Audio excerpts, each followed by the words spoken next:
اعوذ باللہ من الشیطان الرجیم بسم اللہ الرحمن الرحیم۔ کل کی آیات میں اس بات کا تذکرہ تھا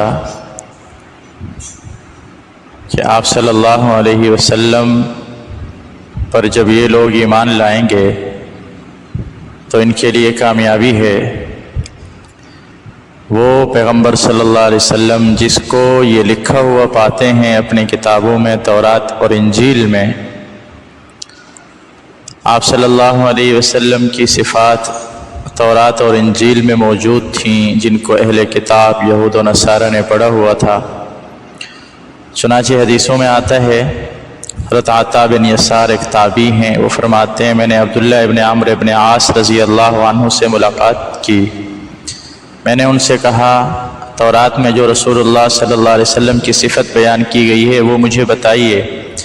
انہوں نے فرمایا قرآن مجید میں جو آپ صلی اللہ علیہ وسلم کی صفات بیان کی گئی ہیں ان میں سے بعض صفات تورات شریف میں بھی ہیں، جیسے آپ صلی اللہ علیہ وسلم کے بارے میں آیا انا ارسلناک شاہدا ومبشرا ونذیرا، تو یہ شاہد، مبشر اور نذیر یعنی گواہ بنا کر بھیجا ہم نے، خوشخبری دینے والا، ڈرانے والا۔ اسی طرح امیین میں یعنی ایسے طبقے میں آپ صلی اللہ علیہ وسلم تشریف لائے جو ان پڑھ تھے، تو آپ امیین کی حفاظت کرنے والے تھے۔ یہ سب صفات تورات میں موجود تھیں۔ اسی طرح آپ صلی اللہ علیہ وسلم کے نام کے حوالے سے تورات میں متوکل آتا ہے، اللہ کے اوپر بھروسہ کرنے والا، اور یہ بھی آتا ہے کہ وہ سخت مزاج نہیں ہیں، بازاروں میں شور مچانے والے نہیں ہیں، برائی کا بدلہ برائی سے نہیں دیتے، معاف کرتے ہیں، بخش دیتے ہیں۔ اللہ تعالیٰ انہیں اس وقت اٹھائے گا جس وقت کجی والی ملت کو سیدھا نہ کر دے، یعنی لوگوں میں بہت ہی کفر و شرک کی چیزیں بڑھ چکی ہوں گی، تو ان کی ہدایت کی خاطر اللہ تعالیٰ پیغمبر کو بھیجیں گے، وہ لا الہ الا اللہ لوگوں کے سامنے بیان کریں گے، اس کے ذریعے لوگوں کی اندھی آنکھوں کو کھول دیں گے، بہرے کانوں کو کھول دیں گے، غلاف چڑھے ہوئے قلوب کو کھول دیں گے۔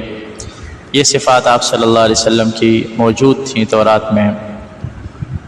اسی طرح روایات میں یہ بھی آتا ہے، آپ صلی اللہ علیہ وسلم سے متعلق تورات شریف میں یہ لفظ موجود ہے کہ خداوند سینا، یعنی سینا پہاڑ کا نام ہے، مقام کا نام ہے، طور سینین، سینا، یہ سب لفظ قرآن میں آتے ہیں۔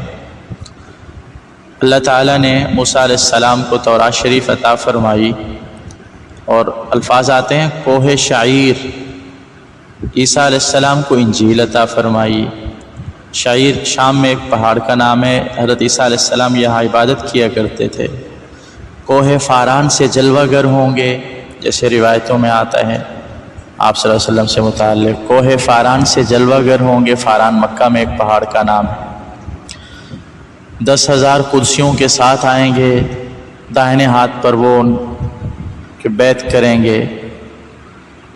تو اس طرح کے الفاظ، 10,000 صحابہ مراد ہیں فتح مکہ کے موقع پر جو آپ صلی اللہ علیہ وسلم کے ساتھ موجود تھے۔ تو آپ کی صفات، آپ کے تذکرے تورات میں، انجیل میں یہ لوگ پڑھ چکے تھے۔ تو اللہ تعالیٰ نے فرمایا تم جب ایمان لاؤ گے، اسلام قبول کرو گے، رسول نبی امی کی پیروی کرو گے جس کو تم پاتے ہو لکھا ہوا اپنی کتابوں میں، تو پھر تمہارے لیے اللہ کی رحمت ہوگی، مہربانی ہوگی۔ وہ پیغمبر جو تمہیں اچھائی کا حکم دے کر برائی سے منع کرتے ہیں، حلال چیزوں کو پاک کرتے ہیں، حرام چیزوں خبیث چیزوں کو حرام کرتے ہیں، اور تم پر سے بوجھ کو ہٹاتے ہیں۔ وَيَضَعُ عَنْهُمْ إِصْرَهُمْ وَيَضَعُ عَنْهُمْ إِصْرَهُمْ وَالْأَغْلَالَ الَّتِي كَانَتْ عَلَيْهِمْ، وہ بوجھ جو تمہارے سروں پر تھے، وہ توق جو تمہارے گلوں میں پڑے ہوئے تھے، اس کو وہ ہٹا دیں گے، چونکہ آپ صلی اللہ علیہ وسلم ایسی شریعت لے کر آئے جس نے پچھلی تمام شریعتوں کو ختم کر دیا، منسوخ کر دیا۔ جو بھی اب دین کو قبول کرے گا وہ تمام اس دین اسلام کی آسانیوں سے نفع اٹھائے گا، اور پچھلی شریعت کی جو سختیاں تھیں وہ ختم ہو جائیں گی۔ اب یہودیوں کے لیے بہت سارے سخت احکام مقرر کیے گئے تھے، وہ سب ختم کر دیے گئے۔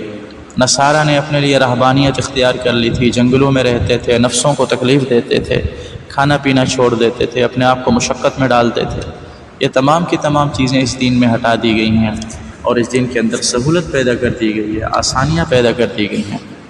تو فرمایا جو بھی اس پیغمبر پر ایمان لائے گا، اس کو طاقت دے گا، مطلب اس کی مدد و نصرت کرے گا اور ہر لحاظ سے ان کا ساتھ دے گا، اور جو نور اور جو دین ان کے ساتھ اترا ہے اس کی پیروی کرے گا، یہ ہیں دراصل لوگ جو کامیاب ہونے والے ہیں۔